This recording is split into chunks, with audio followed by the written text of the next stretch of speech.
Good evening. It's almost Tuesday here in the Midwest in Ohio. Lots of distractions today. So many stories to get to. And I think that given the subject line of this whole title for this live stream, I don't know if I'm going to get to everything. So let me see what I'll get to first. I know I definitely want to keep the Rolling Stone story at the center, and I'm going to probably do the most time on that. So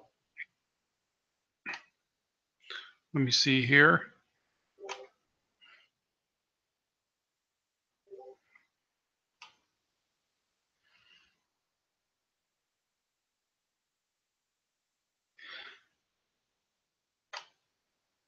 We have on the menu, there's a few stories, most of them having to do with the media today. If you don't know, yesterday was the Emmys. And in fact, it's very likely that statistically you do know, or you don't know that the Emmys happened yesterday because hardly anybody watched them. They got the worst coverage of the Emmys in decades. Or actually, I think it was like an all-time low in several demographics. And everybody's going to be commenting from from these shows that have they've won their awards, that it doesn't really matter that fewer people watched because there is all these other shows that happened at the same time. There was Sunday Night Football. There was the Packers versus Atlanta Falcons game. They said, I mean, I think that's the main excuse they were using. Sunday Night Football, and then there was a bunch of new content on Fox or whatever. I don't think that that really cuts it if you think about it, because in general, it just means that there's less and less people interested in these award shows that are basically what I like to call, uh, a media revolutionary masturbation. That's what they do. It's these people that are in the media. They're in the upper crust. Julia Louis-Dreyfus, who I love her comedy in Seinfeld and in some of her other shows, but she's not a representative of any sort of resistance. Somebody who is worth so much money. In fact, today I heard Larry Elder. I listen to him on the way home sometimes because I have like just an old school AM FM radio in the car. So he said that she's worth $200 million. A lot of it from an inherited fortune. It has nothing to do with her career. So these people, they get on TV on a show that celebrates TV in front of an audience of people that are the establishment on TV. All they do is engage in this mutual fawning and worship that where they pretend that they're such wonderful people and that everybody should like them. I think it's fairly evident by now that as talented as these comedians and writers are, they're very vicious people. You can go and look at just Seth MacFarlane, who is the creator of Family Guy, who, I love that show. I think it's a great show. This is a guy who's maliciously over the years attacked Sarah Palin's retarded daughter. If you think the word retarded is a problem, um, you know, I think that it's worse. It's a worse issue that you have somebody who's at the top of the Hollywood food chain of liberals who makes a living just making fun of somebody's retarded daughter or mentally challenged daughter. I don't know Sarah Palin. I'm not really a fan of hers, but I'm not making a career out of making fun of her daughter, who's probably, obviously not a bad person. But you have people that have been on the top of the totem pole for years that are just making hay from the same types of cultural mistakes that they criticize people for now. I just watched The Goonies last, or no, I think it was 3 nights ago, and Cyndi Lauper, this this liberal queen of nonsense, who had this whole SJW thing, the whole look back in 1986 with her girls just want to have fun. In her videos, she used a lot of Japanese stereotypes. She had those hibachi chefs, and they couldn't pronounce the letter L. That I think it's hilarious that now these people they'll preach to others that we should be more tolerant and that we should create a society that is colorblind and everything. I mean, I'm all for people feeling comfortable in this country, regardless of their race and creed and all that other jazz. But it's not going to happen, especially not with these folks. And the fact that they had Stephen Colbert hosting the Emmys and using canned jokes is indicative of the fact that they've ruined the art of comedy, at least on mainstream TV. And we're not talking about the media right now. We're not talking about the news media. We're just talking about entertainment for a second. If all the jokes are catered towards one topic, which is the president, or it's Christians, or it's gun owners or something, if all the comedy is catered towards people who are making fun of that, then it just gets stale and just dry after a while. It's inevitable. Just like if you were to focus on the other side, if you were to focus all of your jokes on effeminate dudes or on Mexicans, if you were to focus all of your attention in the comedy world on one subject all the time, it would very rapidly just erode into repetition of the same crap, and it's happened before. I remember when they rode the Lewinsky scandal into the ground on on SNL. Every single week it was Lewinsky jokes and blowjobs humor and whatever. It was great for about a year, but eventually people just didn't care anymore. That's the way comedy works. You need stuff to be fresh and just original. Obviously, that's not what Stephen Colbert is bringing to the table anymore. It's quite obvious that you have somebody, he's scripted, he's got capped teeth, he's got a stylist. This isn't somebody who represents the voice of Americans who haven't been heard. This is somebody who represents an artificial society, that's always been in the entertainment industry. These people who they have an entire infrastructure around them of production people and writers and producers and boom mic holders. Whatever, they have people doing their work for them. And I'm not saying that they don't have a lot of work to do in their prep and everything like that, but it's not fresh comedy.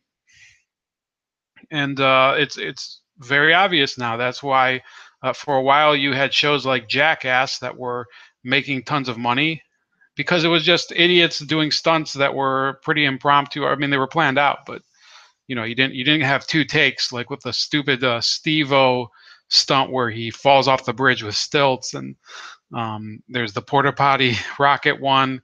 That's why people liked Jackass. That's why people for a long time liked reality TV until it became obvious that it was completely fake.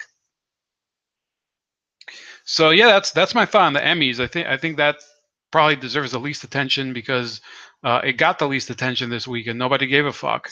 And I guess those rewards mean so much less when it's given by a group of people that they were in the same club.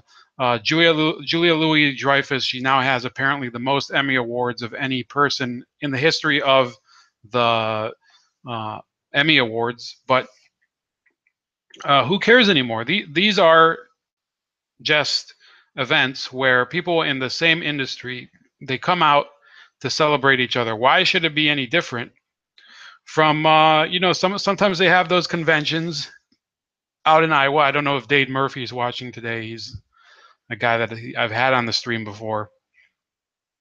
He's probably seen the movie Cedar Rapids, which is a comedy about an insurance industry convention where they're going after this 2 Diamond Awards. It wasn't that funny of a movie, but yeah, every industry has that type of event where people are basically just jerking each other off. It's inevitable, and that's why I don't like going to events like that are full of bullshit, and it's basically just a networking opportunity. That's the only reason to show up anyway. Not in Hollywood. How much more networking can they do? They network everywhere else. That's their entire life outside of just shooting films and doing interviews. That's what the Hollywood life is about. You won't see that in the computer programming world. That's why you can't relate to them, because a lot of these professions, even the higher professions today, they make you sacrifice your social life. These Hollywood people, their whole focus is on making you jealous of their social life, but it's apparent now that it's a social life that's contained between people that are in a certain tier, like in that show Entourage. I'm not really uh, a fan of that show. No, it's not like I don't like it, I just haven't seen it. So, um, correct me if I'm wrong, but that's a show about people that are in the in crowd. Next topic, Roger Waters' concert has been under threat of boycott, and people want to pass some sort of ordinance in Long Island. Let me see if I kept that. I have the link in the description, but I think I need to reopen it. I had to close a bunch of tabs just so the stream would be able to flow well. Let me mute this too. So bear with me. So this was on July 12th. They reported it, and we're getting closer and closer to the date. Now, let me explain something. Now, Roger Waters has a long political history with the Israelis, that he hates them and he wants to, and he's boycotting them, and he's leading an artistic boycott of.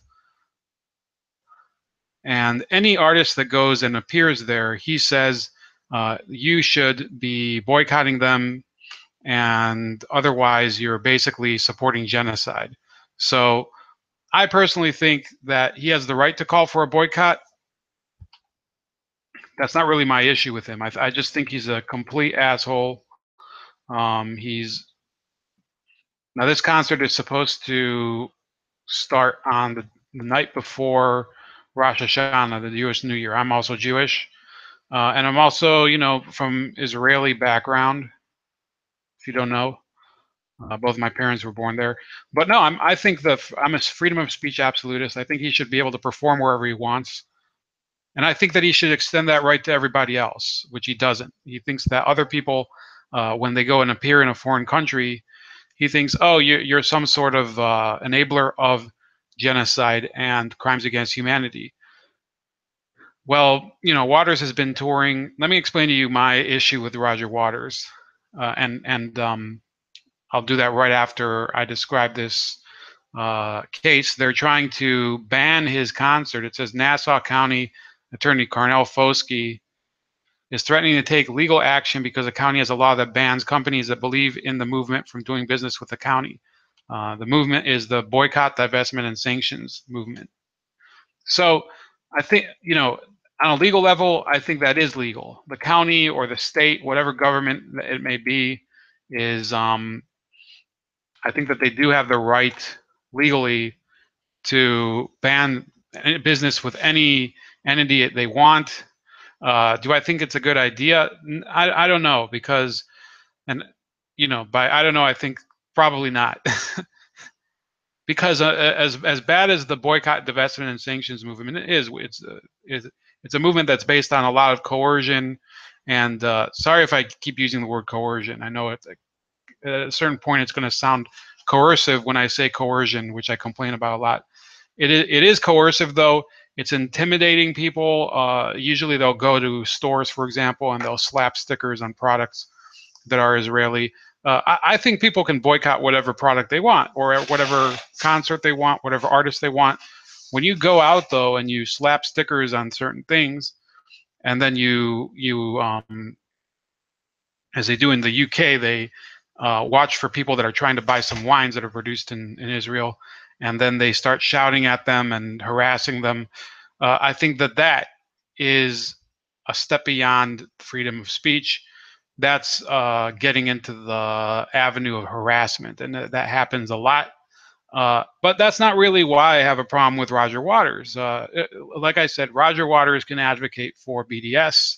I'm fine with him having these opinions that I think are, both misguided and, to a certain extent, just vicious and malevolent. He said things that are just complete lies, and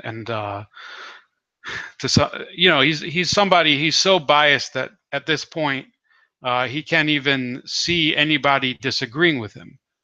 That's why he's trying to intimidate other artists like John Lydon, better known as Johnny Rotten from the Sex Pistols, and Tom York, the lead singer of Radiohead.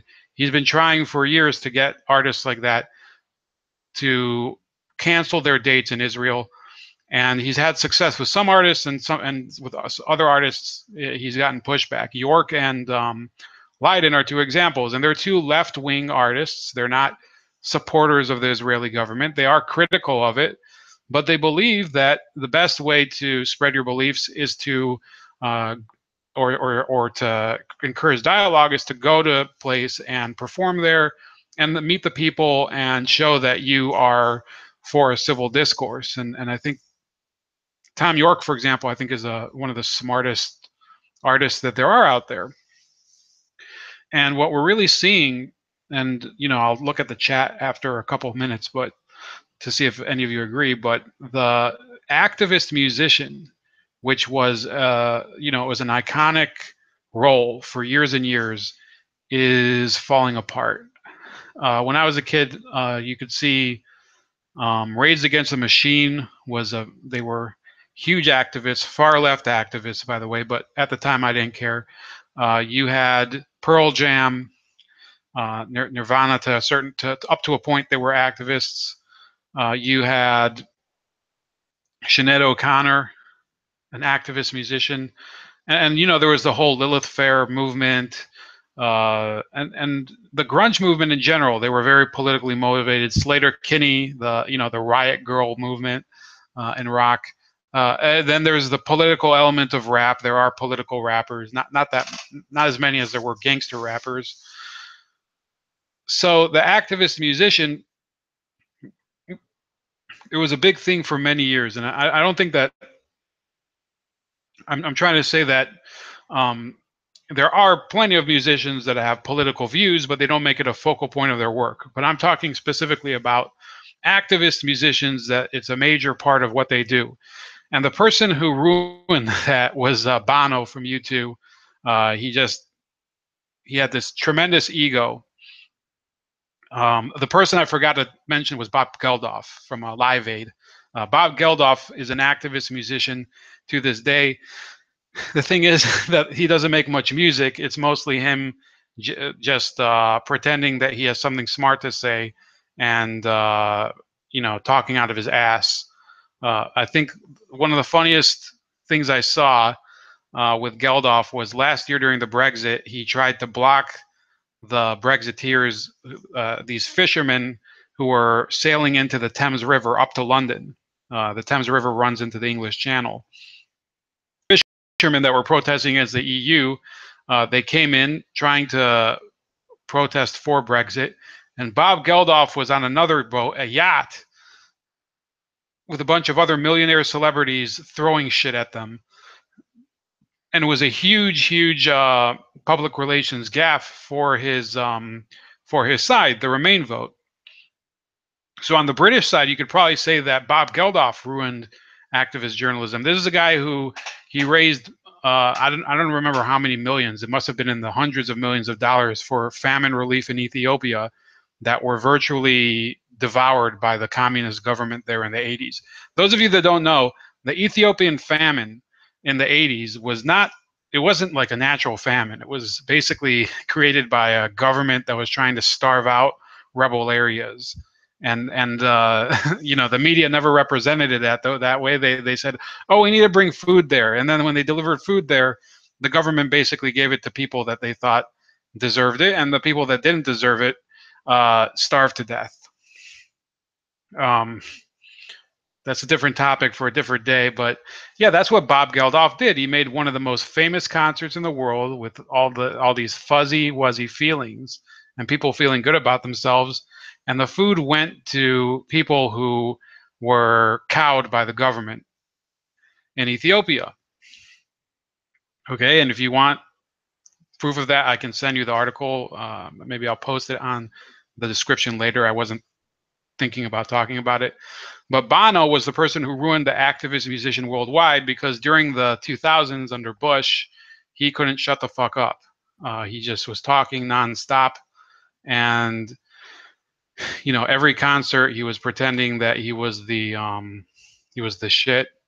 Let me see who's here. Oh, Franz. Yeah, I think I do remember you now. Yeah, you just saw me in Discord. I forgot, but yeah, I do remember you now. Dean Kruger. So I think you guys are basically on the same page as me. Um, I was just checking if there was any questions, but yeah, I think that Roger Waters. I'll go further in depth about why I think he's a piece of shit. First of all, I'm a David Gilmour fan in Pink Floyd. I'm not a Roger Waters fan. David Gilmour has a number of albums that are, fairly listenable. He has, less of a dissonant voice than Roger Waters. I think his About Face album was good. His self-titled first album was good, and I'm talking about their solo work. I think sometimes you can tell if an artist is better, which is the best musician in the band, by who has the better work as a solo artist. And in my opinion, it has to be David Gilmour. Sid Barrett, a guitarist for Pink Floyd. Also, great work with him. Yeah, he was eventually, phased out because he was an acid head, and went nuts. But Roger Waters. I was in an argument about him earlier on the Lionel Nation stream. I was commenting, and this other moron was trying to make the case that he's the greatest songwriter in rock history. I was like, you got to be fucking kidding me. He's been just depending on the same album since 1979. The Wall. He tours his solo stuff. He tours the same album all the time. He just performs The Wall over and over again. His best selling live album is The Wall in Berlin, and good for him. I mean, I guess it is one of the best albums of all time. But you did it with Pink Floyd, and it's time that you contributed something else to music so that people can justify all this praise that gets heaped on you, Roger Waters. Instead, he just lives off of the legacy of something that he did years and years ago. Denise says, I trust no celebrity associated with the UN, period. Good thing you brought up the UN. I'll mention it in brief, but who did you have in mind? Are you talking about Bono? Yeah, I think anybody who's associated with these bodies. Angelina Jolie, I think she goes to the UN fairly often. Yeah, it's a bunch of bullshit. Anybody involved with government agencies who speaks out with the ad council or whatever, you should start looking into what investments they're in. Um, yeah, Angelina Jolie with her whole refugee kids thing. I mean, at least she has integrity to say that she takes in refugees, and she adopts all these kids. But I'm assuming that she has a full staff of losers um, to raise them instead. Then you have who's that other person that always appears? Bruce Springsteen is a huge activist musician, but apparently, if you talk to people from Jersey, he's like as much as he's a Jersey icon, he's a phony too. He's not really working class anymore. He lives in a gated community like all the other musicians, which is understandable. He's only the most famous journalist in Jersey. Yeah, Denise, George Clooney. Great. I mean, how did I not think about that one? He has entire South Park episodes devoted to his smug activism and his, Italians, bring in more refugees, bring in more refugees. Fuck, there's too many refugees around my mansion in Italy. I better move back to the United States. That's the type of person that I'm talking about. But he's not a musician. I think I was like trying to focus more on the activist musician, because activist actors have always been completely, um, you know, transparently phonies. I mean, there's very few exceptions when you really think about it. The activist actor from that Marlon Brando. That was brought up earlier today in the stream too. Marlon Brando had an American Indian girl accept an award for him. Uh, okay, okay. What exactly did you prove? Doesn't it make more sense if you can state your case and not have somebody walk on stage to do it for you? And then the other reason I hate Roger Waters is because he's actually a piece of shit in his own personal life. Um, if you know from Pink Floyd, let me see the album, The Wall.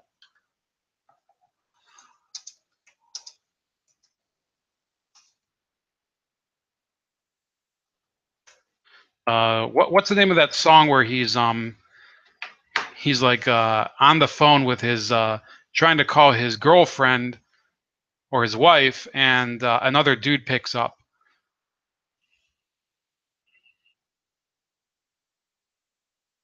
I'm looking it up. So if somebody, it's not in the flesh, it's it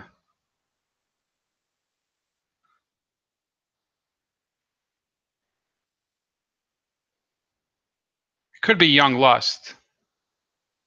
It's either Empty Spaces or Young Lust. I don't remember, but the whole incident that it's based on is yeah, he did call back and he found out that his through this cheating on him with another man because he answered the phone. He answered the phone when she was supposed to.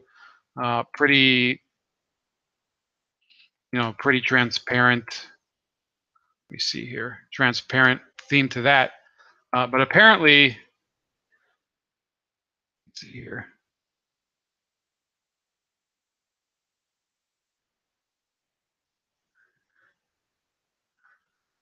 Apparently he was cheating on her too in reality. So the guy's full of shit, and if you look through the entire album, Pink of the Wall, uh, and you look at the themes from beginning to end, it might be the most misogynist album that there is in the history of music. It's all about how he hates his mom, and he wishes his dad didn't die in the war, and he wishes there was no war, which was World War II, ironically. It's the most anti-war album at the same time as it's the most anti-woman album. Um, and I guess I can't. It's like Ben Shapiro. I call him Shapiro. He calls himself Shapiro, but Shapiro is how I pronounce the name. I hear both pronunciations all the time, but um, he talks a lot about how John Lennon's Imagine song is the worst song in the history of rock and roll. I'd say that The Wall is one of the best albums in terms of quality, but in terms of themes, if you're a progressive leftist, you should really reread it. Read the lyrics from front to back. It's a nihilistic album that just attacks women from beginning to end. Um, yeah, the song "Mother." Let me switch back here. Um, and he says, "I hate the Imagine song." I don't really hate John Lennon's music. I just thought he was a complete douche. And by the way, him too. I think he abandoned his first kid or something from his previous wife, the one who didn't break up the Beatles. Yeah. Activist music has fallen apart, and it's not no longer it's no longer the truth that you'll have these musicians that go out and they really attract good attention to a cause. They're usually people who they just want to show off how nice they are. You have Miley Cyrus. Uh, you know, where do you even begin with that? Katy Perry had that nervous bear breakdown. Is the only way I can describe it. You should see this interview she did with D. Ray McKesson of Black Lives Matter, where she's basically dressed in this pajama outfit with a crew cut, as if she's some sort of cult cult brainwashed follower or something. I don't even know how to describe it. And then I think at one point in the photo shoot, they filmed this interview, and I think she was like in the fetal position or something. It was one of the weirdest things I ever saw. Maybe they photoshopped it. I could be wrong, but it was one of the weirdest things. Katy Perry went from this person who was dancing on the Super Bowl stage with fucking sharks and beach balls to this mess. And with the Manchester statement where she said we should hug it out instead of going to war with ISIS. I think that is truly, that's a logical conclusion of activist musicians. That is where it went to die, the whole concept. And maybe in future generations, like I said, Tom York of Radiohead, leftist politics, but he's an intelligent person. Okay, it's not to say that there aren't people on the left who are intelligent and are musicians. There's people. I'll get to your comments in a second, but it's really a tragedy that music used to be really the way that people spread a lot of these ideas. In the 60s, it was very common for people like Bob Dylan to spread their ideas and their objections to the way the government was behaving through their music.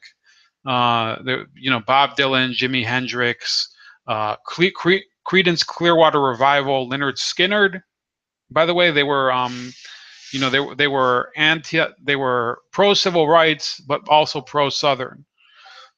People get this misconception that they were white supremacist or something. That if you really look at that band, their body of work suggests the contrary.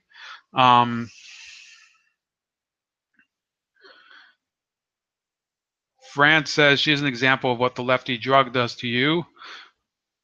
Denise says a bunch of them have the crew cuts. It's creepy. Promoting androgyny, very cult-like. Yeah, they have. They have this manner of dress that is, if you really think about it, contrary to the spirit of previous pop cultural generations. And you'll notice that there's very little originality in the pop music of today. So I think I got here because of Roger Waters and the Emmys, but yeah, Roger Waters, he is also like Katy Perry. This is somebody who is delusional, completely in his own world. He'll go from city to city, and there's all these people that'll come around him and pretend that he's saying something that's deep and profound. And he has this activism that springs from, sympathy to the Palestinians. That he's not alone in that sentiment. But the real problem I have with him, and I'm not saying that you should ban his events or his concerts, because, like I said, I'm a free speech absolutist, and I want to move on from this. But Roger Waters is one of the most fake activists that there is. When you tell other people that you can't appear somewhere and you threaten them and say, oh, we are going to teach you not to go and appear over in another country. Well, a lot of these people that didn't want to appear in Israel, they've appeared in countries that are far worse, like Qatar, where they basically have slave labor, Dubai, countries like that. There are a lot of, and the same goes, by the way, there are a lot of people, and because I was listening to Jay Sekulow earlier, his whole show is about how, Israel gets the worst treatment of any of these countries in terms of boycotts or whatever. Okay, fine. And I think that some of these pro-Israel activists, they take it to the other extreme, like these people in Long Island that are trying to ban the concert. That's the wrong way to go about it. If you want to promote your cause, you don't ban other people. You have to state your case and then refute the other person's arguments. Otherwise, you look like a dick even more than the person that you're criticizing. But what happened with the North Carolina bathroom law was that there were people who said that, we're not going to appear in North Carolina because they're transphobic, but they went and appeared in Dubai and states like that that they ban gays, or they ban, or I think In some cases, they ban women drivers. That might only be Saudi Arabia. But these are people that they literally, the real reason that they'll do a concert or not do a concert is it's all about money. It really is always that these are not, principled actors, actors as in, agents. Sorry. Um, that's really all I see in modern journalism, or as modern musicians, modern quote unquote activist musicians. Remember that George Harrison in 1971, he did the concert for Bangladesh, and I don't think he made any money off of it. That was George Harrison. That was an amazing artist. Cat Stevens, say what you want about him. He did free concerts for a while. Those were people that, maybe they had politics that I disagree with, but they were certainly more willing to stick out their neck in defense of them. So that's enough about Roger Waters. Fuck him, and I'll always be a David Gilmour fan. By the way, David Gilmour also an anti-Israel guy. Another thing about Roger Waters, he cheated on his current wife with his best friend's wife, who was a Palestinian activist. So chew on that. This guy is a complete dick in every possible way, but he should still be allowed to appear in front of audiences. That's the way America works. What about the next topic? Let me just see what's on the agenda. Yes, this. If you missed it, um, you guys are in for a treat right now. I hope you're sticking around. I hope you guys don't have to go, because it's almost like we're a circle of friends drinking brandy by the seashore in Massachusetts, waiting for the fishing season or something, right? I mean, I guess you guys know me just as much as I know myself now, right? It feels like that because there's only like four of us, right? but yeah, I don't really I know that I'm kind of a part-time YouTuber. I don't know if I'll ever get like the large audience that a lot of people get, but I'm thankful for the people that do come, because I think that they're people that they appreciate the perspective that I can give. If they were dissatisfied, obviously they wouldn't tune in. This is Outkick the Coverage, which, if you don't know about it, it is the new place to go for sports analysis. Now, they have a lot of articles that are strictly sports. Go figure. Go figure that you can go somewhere, and if you want to just talk about volleyball, or read about volleyball, read about tennis, read about the Winter Olympics, you can go to sites like Outkick the Coverage. I don't know if they actually have all those sports. I think most of their sports are like college football, like Tennessee Vols and SEC and that type of shit.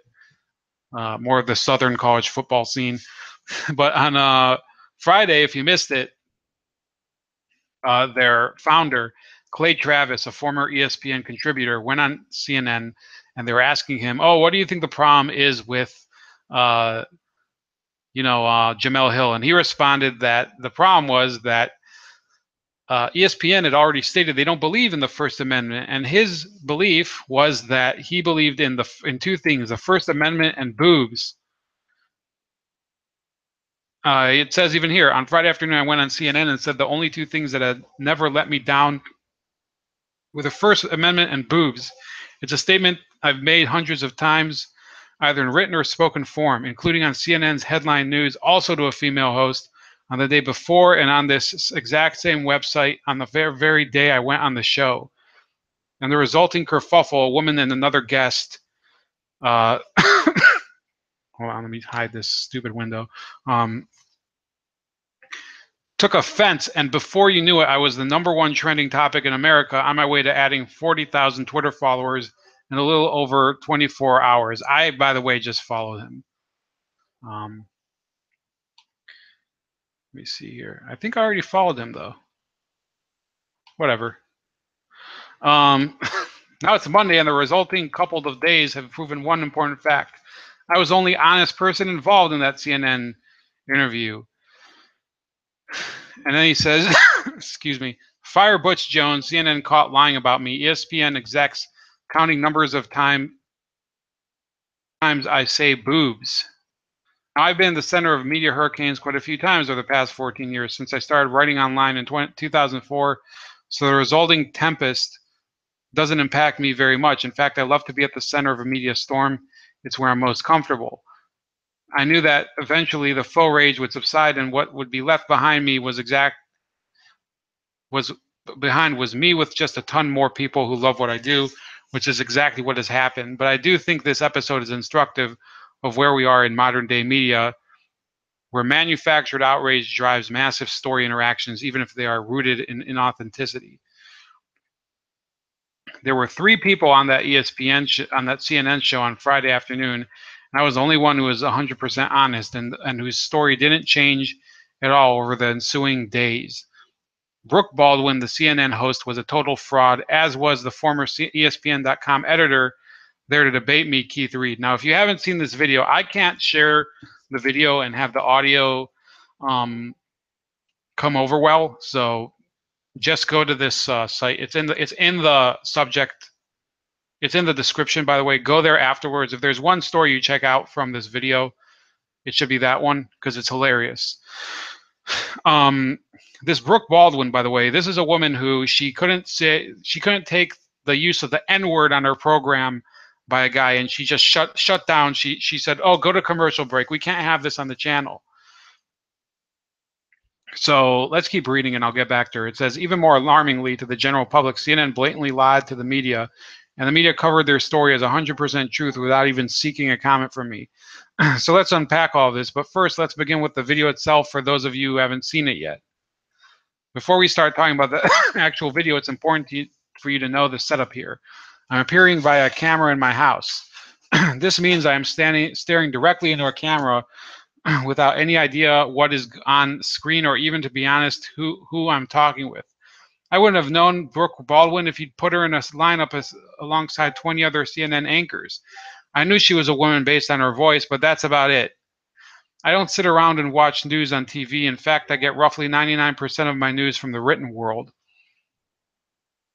I didn't know what Brooke Baldwin looked like, and I had never heard of Keith Reed, the former ESPN employee CNN brought on to defend Jamel Hill. With that in mind, let's go to the actual content. First, why stop the interview here? Did my use of the word boobs change my argument in any way? This wasn't about trying to debate an issue. This was about Baldwin's producers getting in her ears and telling her to go viral by trying to make me look bad. It was totally false. Note that Brooke Baldwin says multiple times that she can't believe I used the word boobs to a woman, even going so far as to spell out the word rather than say it out aloud. Why is that surprising? Wouldn't it be sexist of me to be comfortable saying I like the First Amendment boobs to a male anchor and not say it to a female anchor too? I treat women and men the exact same. In fact, would you be stunned if you could find any woman or man who has ever worked with me who wouldn't say the exact same thing? I don't censor myself around women, just like I don't censor myself around men. When Brooke Baldwin referenced her sex as a reason why my speech was inappropriate, what she was doing was actually sexist. She wanted me to treat a woman different than a man specifically because of her sex. She tried to play identity politics on me. The next day, Baldwin published a 1,000-word piece full of histrionics, clutching her pearls and lying about how offended she was. Included were such lines as these. Side note, I've been a journalist for 17 years, the past 7 spent at CNN hosting a live show. I've seen and heard some things, but when I first heard boobs from a grown man on national television in 2017, triple exclamation point, my initial thought bubble was, did I hear that correctly? There's no way he just came on my show and said what I think he said. Did he? And I let it hang. As you will see below, that may be technically correct, but she's been live on air when nipples and great racks were referenced and laughed about it, so spare me the fake outrage. The thing is, this is not okay. This is Brooke Baldwin again. Speaking to women like this is unacceptable. It is 2017. Why is this even happening? And this is the crux of her argument, that somehow telling a woman you like the First Amendment and booze is unacceptable in 2017. Indeed, she even says speaking to women like this is unacceptable. So then he goes and he says, what about the First Amendment and long legs? Would CNN have kicked me off the air if I'd been a gay man making the same exact argument and said the only thing that has ever let me down is the First Amendment and butts? Do you think CNN would have kicked me off the air if I'd professed my marks as saying, as a transgender woman, the only thing that has ever let me down is the First Amendment and boobs? Or do you think they would have considered me a hero? So, let me get back to you guys, because I know you've been staring at a screen for a while, staring at some words.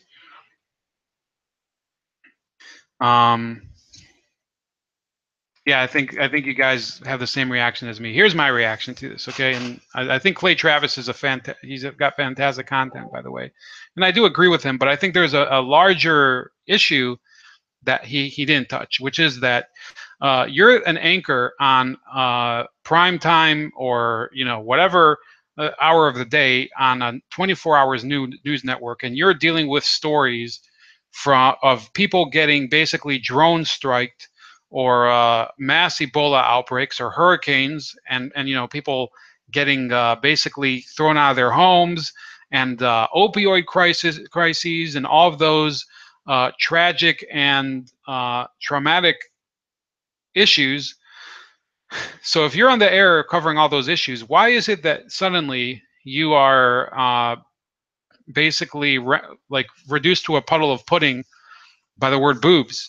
That is why I think you might have a point, that this whole thing was a fake on the part of CNN, that they decided, oh, we're gonna act like she's or we're gonna have her act like she's shocked and she's indignant at the use of the word boobs. No, if you're somebody who's on live TV, or especially news, and you're covering, remember, in the past few years, just in the past few years, you've had war in Ukraine, you've had the war with ISIS, you've had ISIS atrocities, you've had bombings across Europe, you've had these quote unquote neo-Nazi outrages, and the Black Lives Matter issue, and rioting just this weekend, which happened after this, but such things have been happening. The rioting, I think, in Milwaukee happened last year. I think she was involved in some spurious coverage of it. That might have been Allison Camerata, though. But the point is, you're on the fucking news, and if you can't take the word boobs, then how are you supposed to be handling, the threat of nuclear war with North Korea, but or South Korea? I mean, it's possible, given this topsy-turvy war, that we could be in a world that we could be at war with South Korea at some point. But CNN employs people to cover the news, and if you're triggered by this word that one of your people who you invited to the show said, then you should not be involved in the news business at all. Clay Travis was being interviewed because of his experiences working in newsrooms as he wasn't on there as a reporter or as an employee of CNN. He was on there as a subject, or as a source. He was, in some slim definition, a contributor, but he's not an employee of CNN. And he's not somebody who is required to conform to their bullshit standards of speech, and their definition of what's acceptable and what's unacceptable. Remember, there's a network that only 2 months ago, people have short memories. 2 months ago, they tried to blackmail some idiot, or forget about the fact that whether he's a good guy or a bad guy, but there's this person who shared a meme, and they try to blackmail him and threaten to dox him, and ruin his life, whatever he is. Some people say that he was a juvenile, by the way. I mean, think about that. That's CNN. That's how they treat people that disagree with them, or that they have speech that offends them. So, and in this in this world where you have people like the Google memo guy getting kicked out of his company just for publishing, a well-researched work where he's critiquing, modern diversity culture. That's the world that CNN is upholding, and it's a world that is collapsing because it just shows how ridiculous it is. This is a network that covers news that's supposed to be hard and it's sometimes offensive. If they were all about people's feelings being hurt, especially their anchors, then they should probably move from the TV platform to newspaper platform, just or online web-based content where you write with the words and you don't see the images or anything, because this is ridiculous. This woman should have the Constitution to be able to say, yeah, he said something that maybe I wouldn't want somebody saying directly to me, but I see people that they cover people that are. I remember CNN when I was a kid. They were interviewing that Iraqi propaganda minister who was pretending that his that Iraq was winning the war and invading Washington D.C. They didn't kick that idiot off the air, even though he was lying to their faces. And they've interviewed people that they interview hardcore killers. Sometimes they'll go into prisons and they'll interview people that are hardened convicts. Denise asked, did you see that Clinton said she would challenge the election today if the Russian thing pans out? Honestly, there's so much crap going on with the Clinton book right now. And I do have the library behind me where I'm analyzing the books one by one. I haven't done one for a long time. I don't know if you guys were even watching my channel since I was doing that, since I did the last one. So oddly enough, I'm kind of fatigued from it, and I don't know how much more of it I can take, because just every day it's the same crap over and over. And that's pretty much the explanation for Hillary Clinton her entire life. She goes and says things that people are like, well, that sounds exactly like the Hillary Clinton I know. She hasn't changed one bit. And that's exactly what I have to say about that. No, you can't challenge an election now that it's been over since last year. If that was permissible, there'd be plenty of races where the Republicans could challenge the election, and the Democrats would be up Schitt's Creek. Every time you see these questionable votes come in, where there's many people that are voting that are out-of-state residents, like they're talking about now in New Hampshire. Yeah, if that was possible, then Democrats would really be in a mess, because there's a lot of places where the Republicans have secretaries of state. Next topic, Rolling Stone magazine. They are up for sale. Let's see if I have this article here.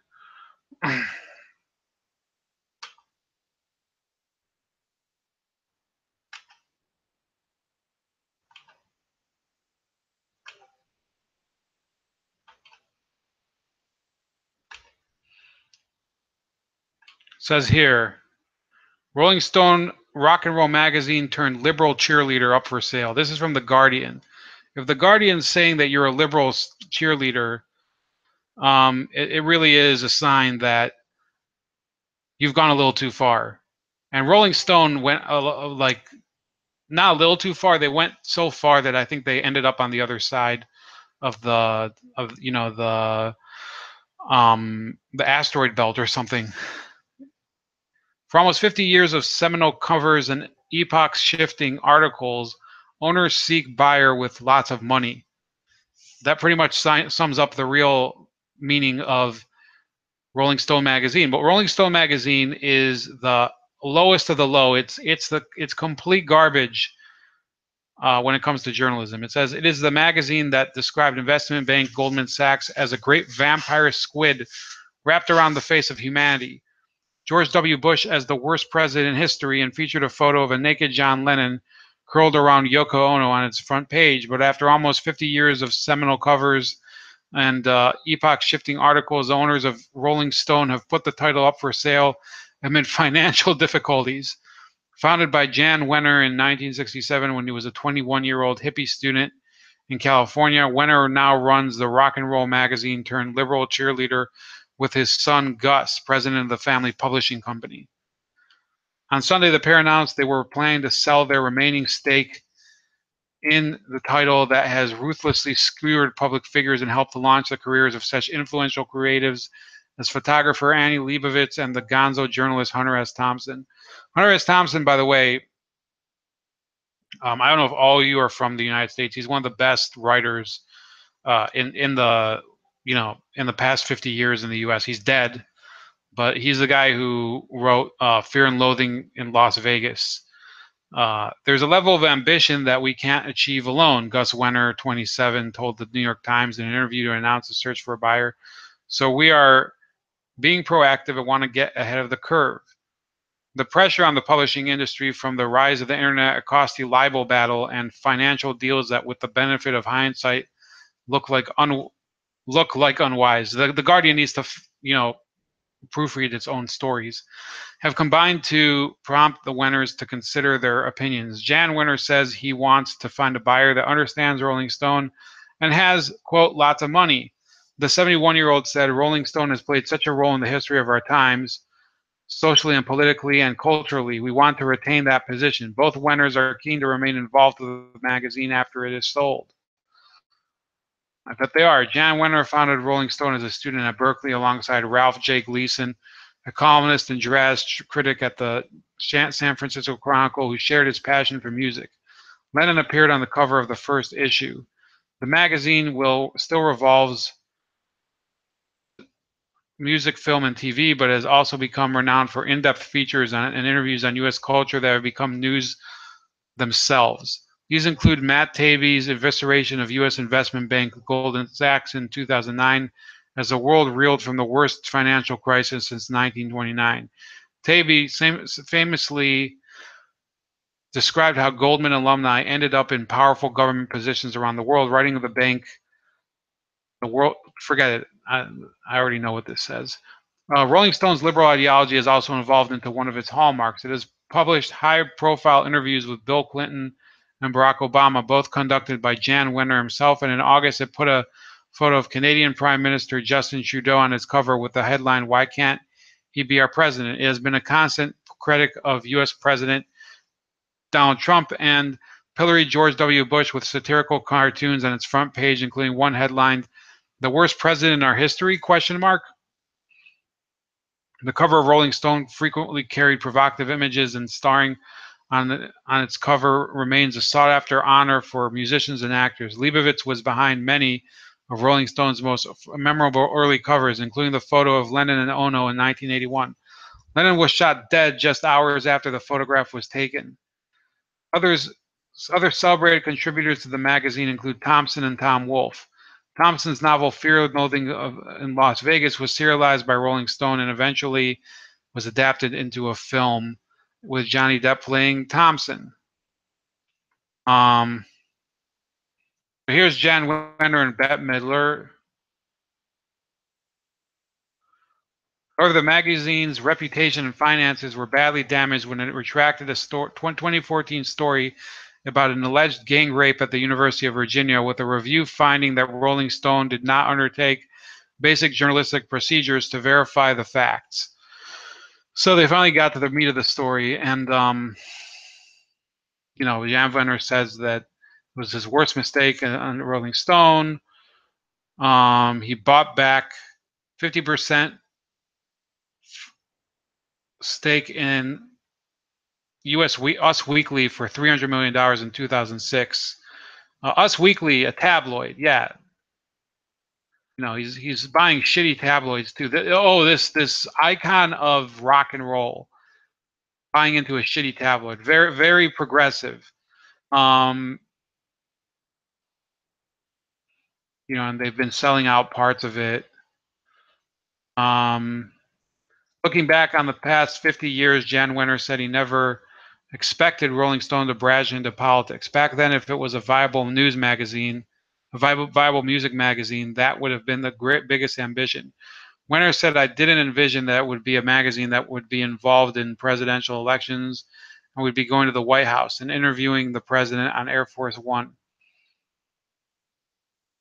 So yeah, this was a puff piece.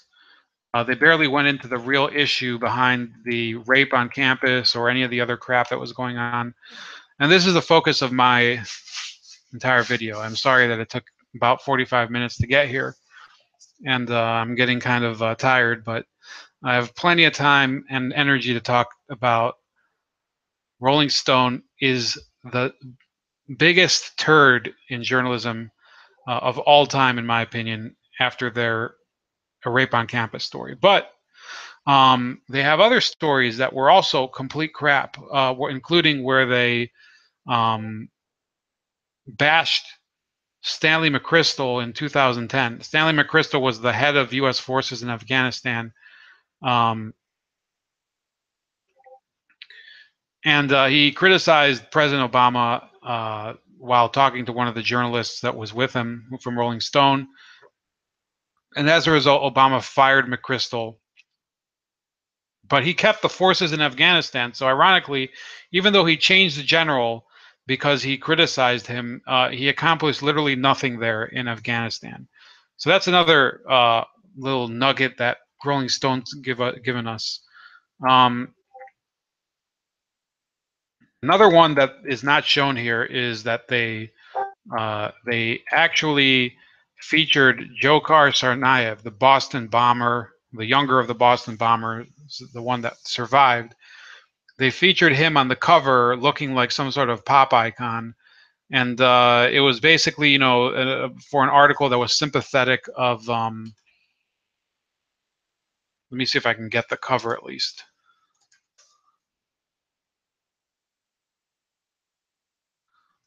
Show it to you.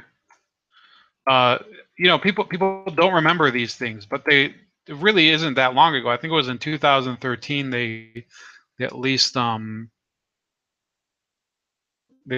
featured it. Fuck, I just put it in the here we go. Yeah, they gave him this spread on Rolling Stone. Sorry, I'm getting this fucking window.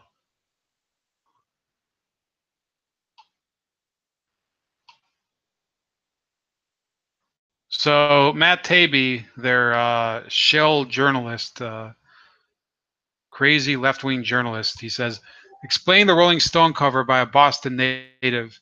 So he said, "Oh, I'm a native of Boston. I would never fuck with Boston. Look at this image over here. Does that look like the image of a killer? It looks like the nicest little guy. An area. Spent my whole early life there. To this day, I'm a maniacal fan of Boston sports teams. What the fuck is going on here? 1 second. See if I can X out of this stupid window.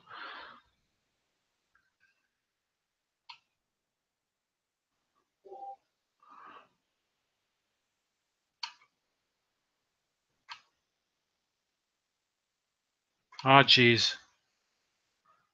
Fucking pop-ups. Anyway, but you saw the image, so forget it.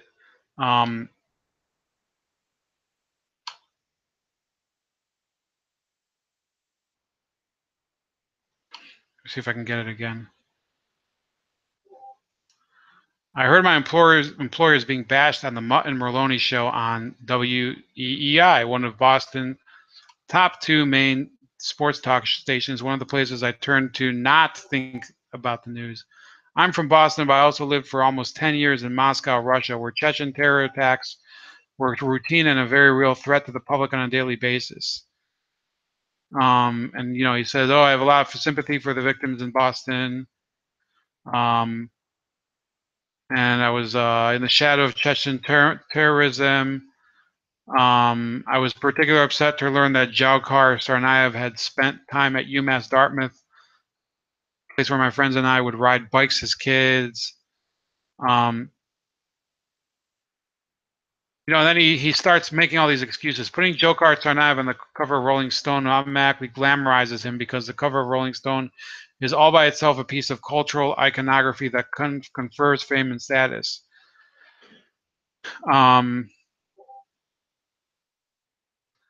Says the photo used in the cover makes Tsarnaev out to be too handsome. He is not depicted with a big red X through his face, a la Time magazine's treatment of bin Laden, or with his eyes whited out as in Newsweek's depiction of same, or with a big banner headlined like now kill his dream, like the one employed by The Economist and its bin Laden cover. He's called a monster in the headline, but the word is too subtle and the font used is too small, making this an unacceptably ambiguous depiction of a terrorist. And then he says, oh, people must have not read the article or whatever. As if indeed we were just a celebrity gossip mag that covered nothing but rock stars and pop culture icons, and we decided to boost sales and dabble in hard news by way of putting a Jim Morrison-esque depiction of a mass murder on our cover. That would really suck, and we would deserve all this criticism. But Rolling Stone has actually been in the hard news investigative reporting business since its inception, from Hunter S. Thompson to Carl Bernstein to Bill Greeter back in the days to Tom. So he's basically resting on the bullshit. Magazine's always given like real news. And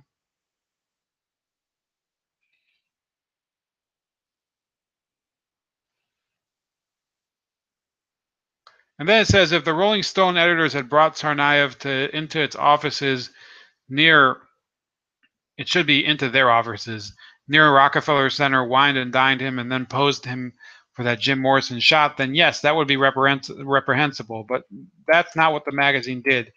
They used an existing photo, one already used by other organizations. The New York Times, in fact, used exactly the same photo on the cover of their May 5th issue. And then he's complaining, oh, why didn't the Times get criticized for it? Why didn't, what? Well, as the bomber, how a popular promising student was failed by his family, fell into radical Islam, and became a monster. No, this is a puff piece. If you actually read the article, it's not at all. I mean, it's pretty. Let's see here. Jahar's World: The Making of a Monster. I mean, they used the wrong spelling of his name, I think, or maybe it's just an alternate spelling.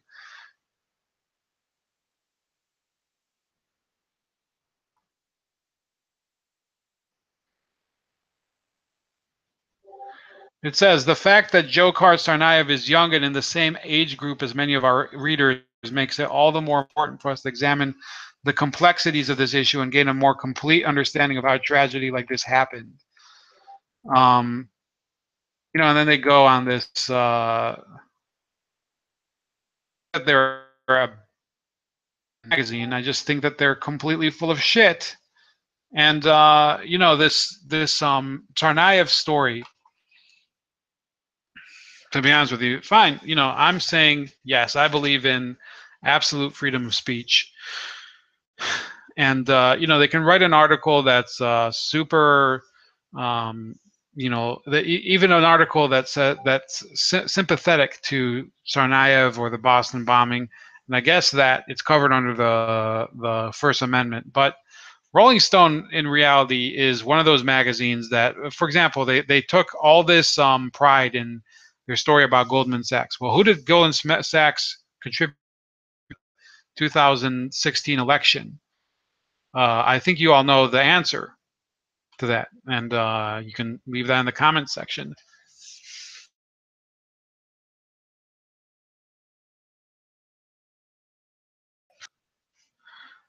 I'm just looking at one of France's old comments. It says, never mind. Yeah, cover was, it's typical of Rolling Stone, but what they did with the rape on campus story was one of the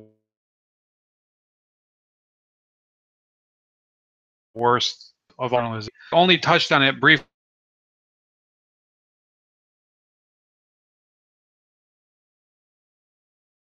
The article, nothing, and just, I mean, the Duke Lacrosse story was bad enough. For those of you that don't know, the Duke Lacrosse story happened, I think, in 2005, And that wasn't Rolling Stone. It was the entire media descended on there and started claiming that. Hold on, I'm not getting through here.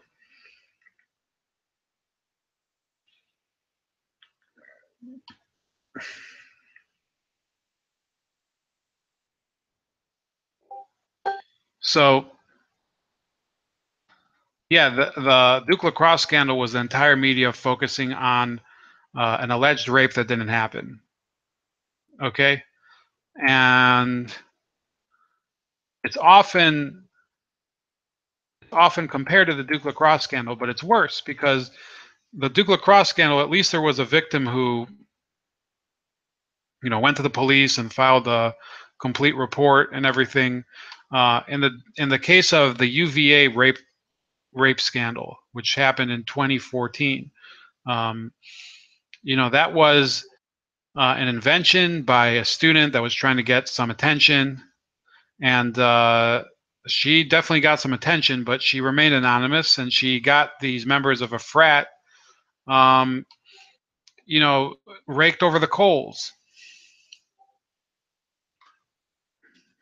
I'm trying to find something about Duke lacrosse that has to do with Rolling Stone. Here it is: sex and scandal at Duke. Lacrosse players, sorority girls, and the booze-filled.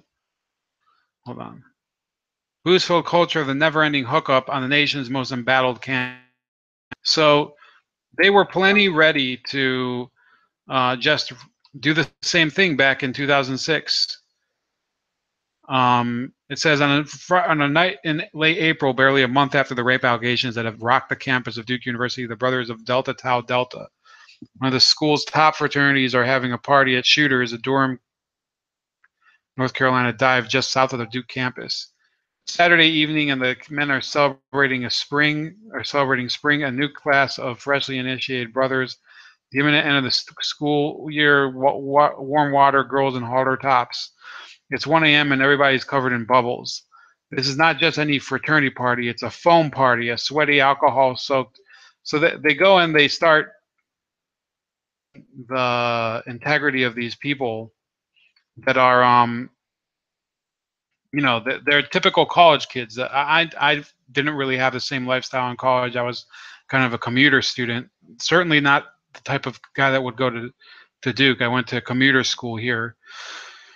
It says, away from this hedonistic stew tucked in the corner of the bar, some of the men of the Duke University lacrosse team, the ones legally able to drink anywhere, are doing shots. There are maybe a dozen of them, big-shouldered, handsome guys in clean polo shirts, khaki shorts, and baseball caps.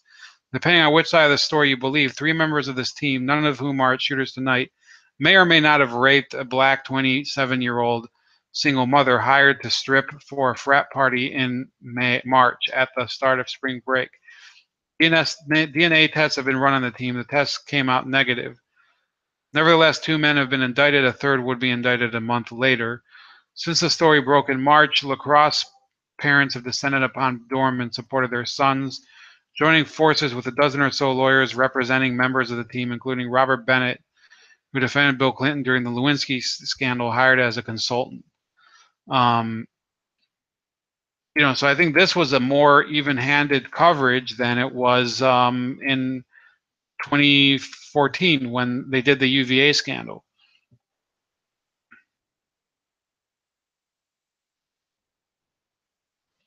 Here's a paragraph. It says, "This is a coup. Laxers, as the lacrosse players are universally known, tend to be the most desired and most confident guys on campus. They're fun and they're hot. It's something that frustrates and often baffles other young men, particularly those who've had girlfriends stolen by these guys. But women understand. It's a BMOC thing," Sarah says. She's undecided about the rape charges, but is much more certain about the boys. They have it all. You want a part of that, she said. I don't know what BMOC is. Um,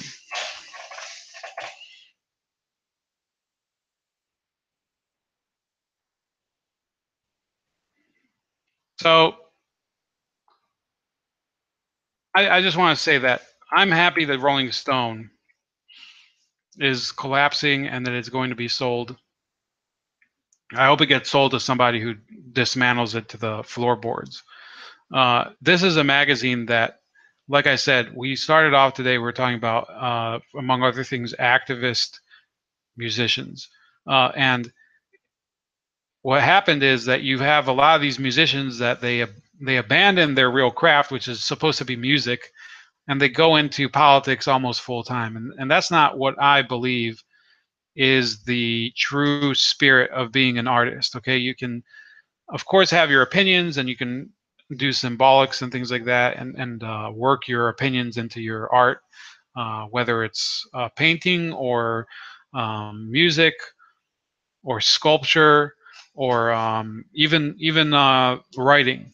You know, absolutely, by all means. But when you make politics more important than the art itself, than the craft of the art, then the product that you put out is shit. And that's what happened with Rolling Stone. They put out articles that are just vapid garbage. Let me see if I can find some headlines from recently.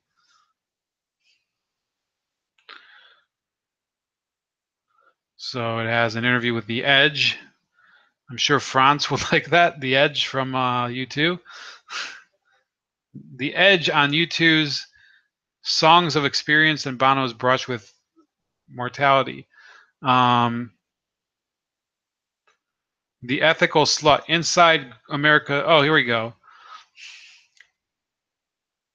The Ethical Slut Inside America's Growing Acceptance of Polyamory.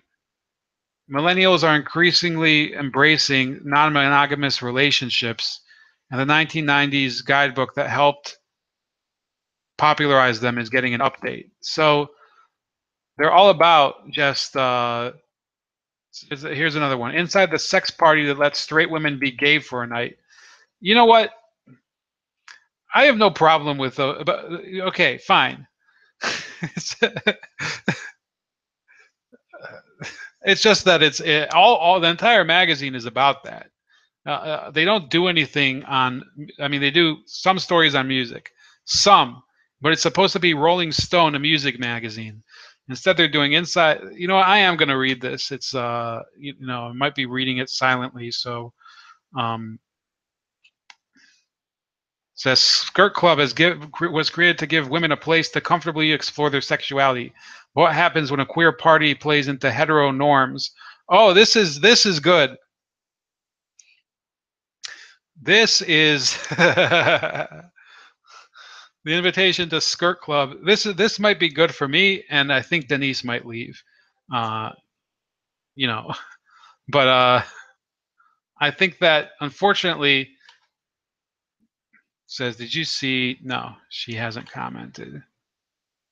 All right, well, I'll take that as consent to proceed. It says the invitation to Skirt Club, a women-only bisexual and bi-curious sex party, tells you one thing loud and clear. This may be a girls-only orgy, but it's not lesbianism as you know it. This might, you know what? I'm inclined to think that it's possible that this was made up bullshit, but again, anything can happen nowadays. It says, here's another one. Fresh flowers, plenty of lube inside the world of feminist porn. It's all about, you know, it's all about just horny bitches. This is what this magazine is. They might as well have, they might as well go into porn. I think that, I'm saying this as somebody. I think that people should have the ability to, choose what content they consume as long as it's not illegal. Obviously, I'm against, child porn and things like that. But I think that from an editorial standpoint, Rolling Stone has gone completely into the muck since they became supposedly a music magazine back in the 60s. Instead, they're just doing all this stuff about, I think they everything they do is about friggin' naughty, disgusting shit. This is one of them. I happen to think that this is not as bad as some of the other stuff that they put on. Um, Geez Louise. Because when your man is not enough, seek adventure outside where men are not invited, the video urged. Wouldn't that be here? I mean, let's think about that. Wouldn't that be exclusionary and sexist that you would have a club that's open only to women? I mean, if you did the same thing and you had a club that's only involved, it really is becoming that way. If you had a club that's only is only open to gay dudes, technically that's also discrimination. You have a friggin' club involved, only straight dudes are invited, for example. Straight dudes. That would be grounds for a headline in Rolling Stone, calling these people fascistic, uh, monsters and ogres or whatever. That's really what Rolling Stone amounts to now.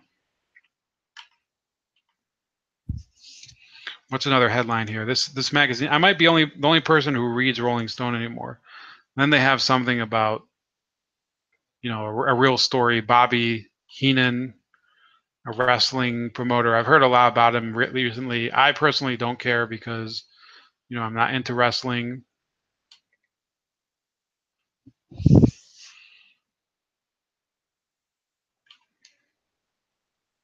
I found a music album article. How Fela Kuti drummer Tony Allen rediscovered his jazz roots. Then you got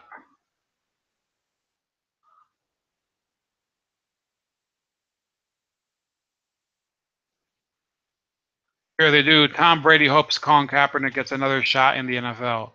Kevin Durant criticizes former coach and teammates on Twitter and Snafu.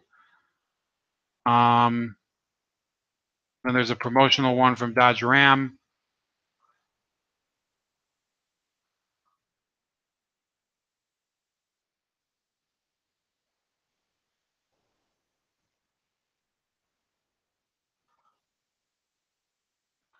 Maren Morris blasts online slut shaming and pair of wicked tweets.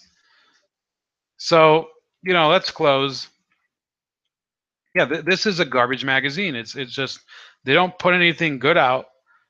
It's barely about music at all. They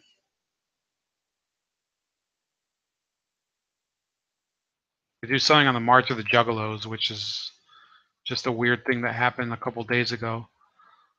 I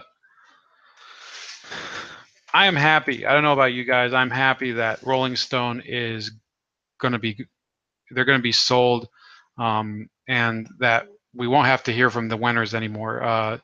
Jan Wenner, just a little biography.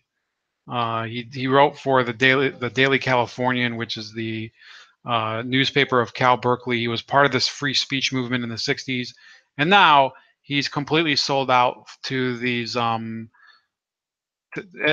is a prep school bitch who, he had this fake marriage for years.